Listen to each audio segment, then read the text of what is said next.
3 months ago, my spending looked like this: 60% on rent, 20% on food, and the rest was probably spent on takeouts. How do I know? I social engineered my habits to track all my expenses for 92 days, and at the end of each month, I fine-tuned my budget. And thanks to this, I noticed a couple of not so obvious things that discourage many when it comes to budgeting and saving money.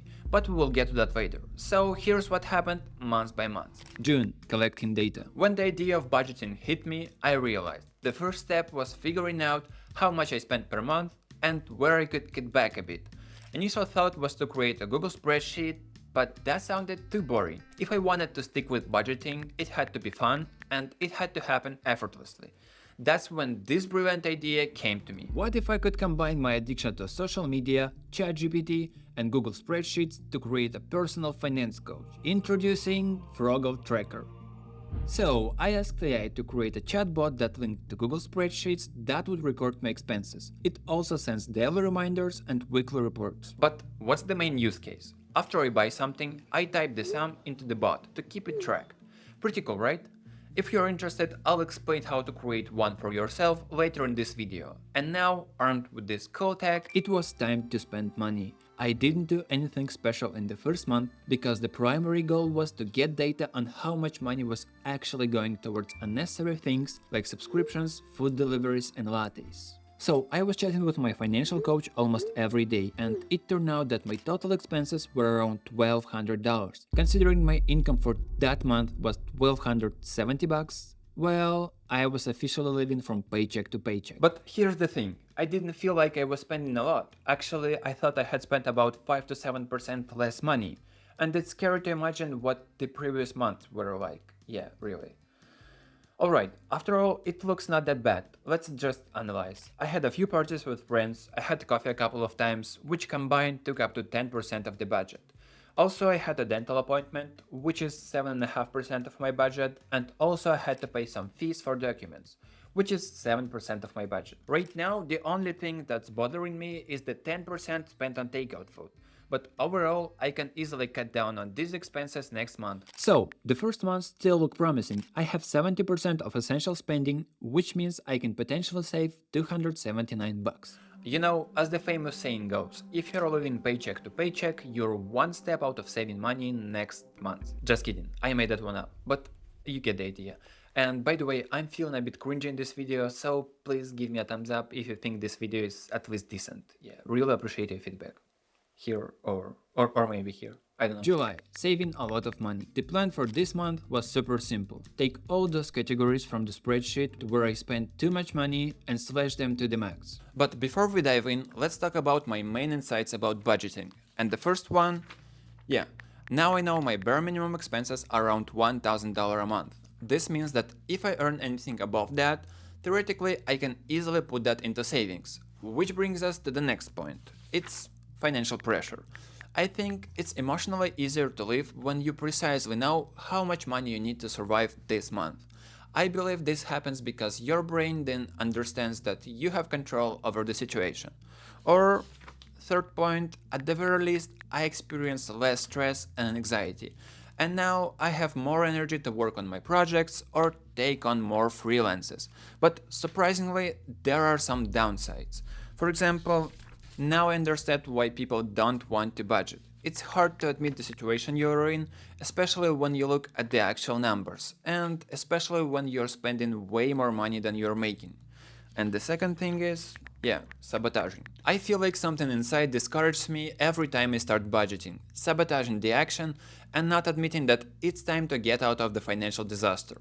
This seems to be tied to our human nature, where ignoring problems feels easier and requires less effort. And finally, comfort. We all love comfort. Improving the financial situation requires making hard decision and unpleasant decision. So many people don't even start taking any action because it feels like a giant task. And I understand totally. Life is too overwhelming enough without that. But what really works for me is gamifying process. Then budgeting feels natural and fun. At the very least, the bot from this video is a big help for me. Alright, let's jump back to the end of this month. Surprise! I'm down $200. Something strange happened this month. Let's be honest, it's summer and we all want to feel those summer vibes and sometimes emotionally uplift ourselves. So here are 3 mistakes I made that ended up costing me $400. Take note of the formula what not to do. Follow emotional patterns. What I really learned from tracking my expenses is that emotional triggers can lead to more impulsive spending. You know, when you're bored, you crave McDonald's, when you're sad, you turn to sweets, and when you want to feel productive, you hit up Costa Coffee. It works, but the consequences are overspending and an inability to stay within the budget. Compound of small purchases. All these little weaknesses add up. Everything I listed above doesn't feel like big expenses individually, but multiplied by 30 days, it can add up to a significant portion of the budget. For example, $140 spent on takeout food might not seem like much, but it's a big chunk when your whole budget is $1,200. Repeating mistakes. So if I forget to control this and let it slide, it will add up to $1,600 a year or one maxed out iPhone Pro Max. So let's summarize that. Delivery and takeout food turned out to be very expensive. It's literally half of my grocery budget in July. So next month I'm boycotting fast food, I promise. Main expenses are somewhat constant. It's rent, food. These categories are pretty much the same every month. But there are categories like eating out, subscriptions that can be fine-tuned once, and this adjustment can snowball into saving money in the long run. Also, right now, it feels like I'm not making enough money because 50% of my budget goes into housing, and I think it should be maximum of 30%. So I'll be looking for ways to increase my income. And yeah, let's dig into the August, and this time I was serious and had a few cheat codes up my sleeve. Since I couldn't save money in the previous month, I applied the most effective advice. I paid myself first. I put $200 into my safe and had only one goal for this month: stay within the budget. This is called zero-based budgeting. I mostly ate at home, bought groceries once or twice a week, and was more careful with eating out. Also, I tried to manage my sweets and coffee addiction. Not always successful, let's be honest, but for example, I'm making matcha latte at home now. And voila, it seems to have worked. Here you can see my expenses. Food expenses dropped by $50 to $70, spending on fast food was cut in half, and also I had a fewer lattes this month, so my total expenses were $1,080. But that's not all. I got a new freelance client, so I managed to earn a bit more money, which went straight into the savings, and that was easy peasy because I believe I didn't have time to spend it. And there we have it, the very first month where I managed to stay within the budget, with a pretty good amount in savings. But keep in mind, I live in Europe and I believe saving $400 here, it's like saving 2K in the US. I'm proud of myself, but as you can see, there is still plenty of room for improvement. And since you watched till this moment, let's talk about how I can help you start budgeting. I've prepared a simple template where you can input your income, expenses, and categorize them using drop-down lists. It's pretty straightforward and I think you will figure it out. Now the juicy part. If you're a Telegram user, you can track your expenses using a Telegram bot, just like I did.